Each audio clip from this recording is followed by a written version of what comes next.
ઓમ નમો નારાયણ. નમસ્કાર મિત્રો. આજકાલ દરેક લોકોને કોઈના કોઈ પ્રકારનો ભય હોય છે. ત્યારે મનમાં રહેલા ભયને દૂર કરવા માટે આપણે નારાયણ કવચનો પાઠ રોજ કરવો જોઈએ. તો આજે આપણે સાંભળીશું નારાયણ કવચનો પાઠ. આપણે સંપૂર્ણ રીતે આને સાંભળીશું તો જ તેનું ફળ કથન કહેવામાં આવ્યું છે. તે પ્રમાણે આપણને પણ તેનું ફળ મળશે. શ્રીમદ ભાગવતના છઠ્ઠા સ્કંદના 8મા અધ્યાયમાં શ્રી નારાયણ કવચ ત્વષ્ટા ઋષિના પુત્ર વિશ્વરૂપ ઇન્દ્રને કહે છે. વિશ્વરૂપ કહે છે, જ્યારે ભયનો સમય પાસે આવ્યો હોય ત્યારે મનુષ્ય હાથ પગ ધોઈ આચમન કરી ઉત્તર દિશા તરફ મુખ રાખી નારાયણ કવચનો પાઠ કરવો. જ્યારે ભય આવે છે ત્યારે શ્રી નારાયણ રૂપ નામનું બખ્તર ધારણ કરવું જોઈએ. તો મિત્રો, આ પ્રમાણે છે નારાયણ કવચનો પાઠ, જે તમે સંપૂર્ણ સાંભળજો.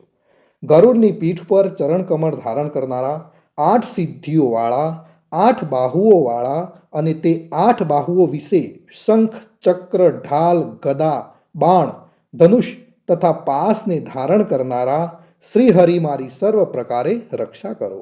જળમાં મત્સ્ય અવતારધારી ભગવાન જલતંતુઓથી તથા વરુણના પાસથી મારી રક્ષા કરો. માયાથી બટુક બનેલા વામનજી સ્થળમાં મારી રક્ષા કરો. શ્રી વિશ્વરૂપ ત્રિવિક્રમ ભગવાન આકાશમાં મારી રક્ષા કરો. જેના અઠાસ્યથી દિશાઓ ગાજી ઉઠી હતી અને ગર્ભિણીઓના ગર્ભ પડી ગયા હતા, તેવા નૃષિ ભગવાન દુર્ગ, વન અને યુદ્ધ ભૂમિમાં મારી રક્ષા કરો.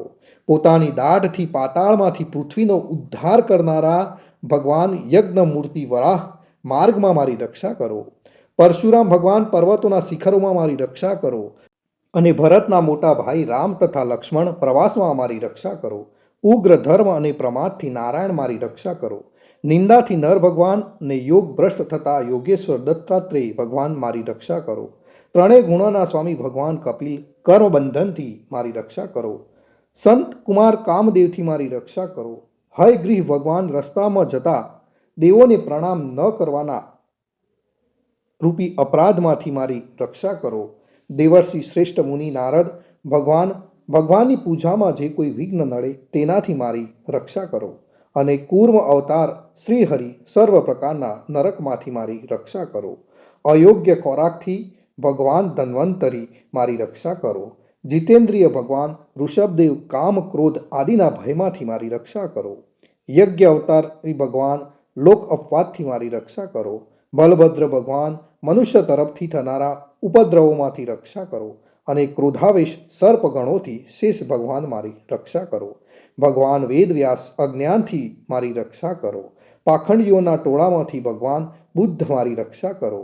ધર્મની રક્ષા કરવા માટે અવતાર લેનાર ભગવાન કલ્કી કાળના મૂળ રૂપ કળિયુગથી મારી રક્ષા કરો. હે કેશવ ભગવાન પ્રભાતમાં ગદાથી મારી રક્ષા કરો. હે વેણુધારી ભગવાન ગોવિંદ આ સંકટ કાળમાં મારી રક્ષા કરો. ઉદાત શક્તિ નારાયણ ભગવાન પ્રાહન કાળમાં મારી રક્ષા કરો. અને ચક્રધારી ભગવાન વિષ્ણુ મધ્યાહન કાળમાં મારી રક્ષા કરો.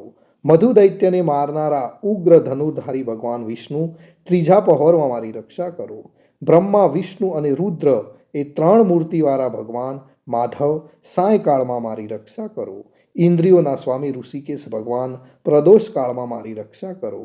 પદ્મનાભ ભગવાન કેવળ એક અર્ધ રાતથી પહેલા કાળમાં અને અર્ધ રાતે મારી રક્ષા કરો. શ્રી વત્સ ચિહધારી ભગવાન એવા ઈશ શ્રી વિષ્ણુ પાછલી રાતે મારી રક્ષા કરો. તલવારધારી ભગવાન જનાર્દન મળસકામાં મારી રક્ષા કરો. દામોદર ભગવાન સંપૂર્ણ સંધ્યાઓમાં મારી રક્ષા કરો. કાળમૂર્તિ ભગવાન વિશ્વેશ્વર સૂર્યોદય પહેલાના કાળમાં મારી રક્ષા કરો. હે પ્રલય સમયના અગ્નિ જેવી તીક્ષ્ણ ધારવાળા ચક્ર, વાયુવાળા અગ્નિથી જેમ સૂકું ઘાસ બળીને ભસ્મ થાય તેમ અમારા શત્રુનો ભસ્મ કરો.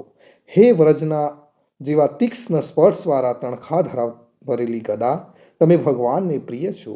તમે કુષ્માંડ, યક્ષ, રાક્ષસ, ભૂત તથા ગ્રહોનો ભૂકો કરી નાખો તથા શત્રુઓના ચૂરે ચૂરા કરી નાખો. હે પંચજન્ય શંખરાજ, શ્રીકૃષ્ણ ભગવાન તને ફૂંકીને ભયંકર શબ્દ કરે છે અને તેનાથી શત્રુઓના હૃદય કંપે છે. હે પંચજન્ય શંખરાજ, તમે રાક્ષસો, પ્રમથો, પ્રેતગણ, માતૃકાગણ, પિચાસ, બ્રહ્મ રાક્ષસ તથા બીજા ઘોર દ્રષ્ટિઓવાળાને નસાડી મૂકો. હે તીક્ષ્ણ ધારવાળી તલવાર, તમે ભગવાનના હસ્ત દ્વારા પહેરાઈને મારા શત્રુઓના સૈન્યને કાપી નાખો. હે સેંકડો ચંદ્ર જેવા મંડળ સમાન ઢાલ, તમે શત્રુઓની આંખોને ઢાંકી દો તથા પાપી નજરવાળાઓની પાપ દ્રષ્ટિ હરી લો. અમને ગ્રહોથી, કેતુઓથી, મનુષ્યોથી, સર્પોથી, દાઢવાળા પ્રાણીઓથી તથા પાપોથી જે ભય થાય છે તે સૌ તથા જેઓ અમારા સુખમાં વિઘ્ન કરનારા છે તે સર્વે ભયો ભગવાનના નામરૂપ અર્થના કીર્તનથી તુરત જ નાશ પામો. વૈદિક સ્ત્રોતોથી સ્તુતિ કરાયેલા વેદમય તથા સમર્થ ગરુડ ભગવાન સર્વ સંકટોમાં મારી રક્ષા કરો તથા વિશ્વસેન ભગવાન પણ પોતાના નામો લેવા વડે સર્વ સંકટોમાંથી મારી રક્ષા કરો. શ્રી હરિના નામરૂપ વાહન અને આયુધો સર્વ દુઃખોમાંથી અમારી રક્ષા કરો. ભગવાનના મુખ્ય પાર્ષદો અમારી બુદ્ધિ, ઇન્દ્ર, મન તથા પ્રાણની રક્ષા કરો. આ સાકાર નિરાકાર જે કંઈ જગત છે સર્વ ભગવાનનું સ્વરૂપ છે. આ સત્યથી મારા સર્વ ઉપદ્રવો નાશ પામો. અભેદ દ્રષ્ટિવાળા મનુષ્યોને ભગવાન પોતે ભેદ રહિત જોવામાં આવે છે તો પણ તે પોતાની માયાથી આભૂષણો, આયુધો તથા સિંહ નામની શક્તિઓને ધારણ કરે છે. તે સત્ય પ્રમાણ વડે જ સર્વજ્ઞ તથા સર્વવ્યાપક ભગવાન શ્રી હરિ સર્વ પ્રકારના રૂપો વડે સર્વદા અમારી રક્ષા કરો. શ્રી નૃસિંહ નામના ઉચ્ચારણથી જ જળ, વાયુ, અગ્નિ આદિનો પ્રભાવ પોતાના તેજથી દૂર કર્યો છે એવા લોકના ભયને દૂર કરનારા ભગવાન નૃસિંહ સર્વત્ર છો તરફ મારી રક્ષા કરો. નારાયણ કવચનું ફળ મિત્રો આ પ્રમાણે છે. વિશ્વરૂપ કહે છે, હે ઇન્દ્ર, આ નારાયણ કવચ તમારી આગળ જે કહ્યું, જે ધારણ કરવાથી કે સાંભળવાથી તમે શ્રમ વિના અસુરોના અધિપતિઓને જીતશો.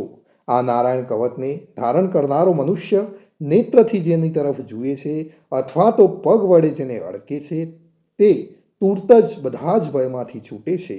આ કવચ ભણનાર પુરુષને કોઈ દિવસ રાજાઓ તરફથી, ચોર તરફથી, ગ્રહો થકી, વ્યાઘ્ર આદિ તરફથી તથા બીજા કોઈ તરફથી કોઈ પણ પ્રકારનો ભય રહેતો નથી. તો મિત્રો આ હતું આપણું રક્ષા કરતું નારાયણ કવચ. ભગવાન સર્વનું રક્ષા કરે એવી જ મારી પ્રાર્થના છે મિત્રો. જય શ્રી કૃષ્ણ. કોમેન્ટની અંદર જય શ્રી કૃષ્ણ લખવાનું ભૂલશો નહીં. જય શ્રી કૃષ્ણ.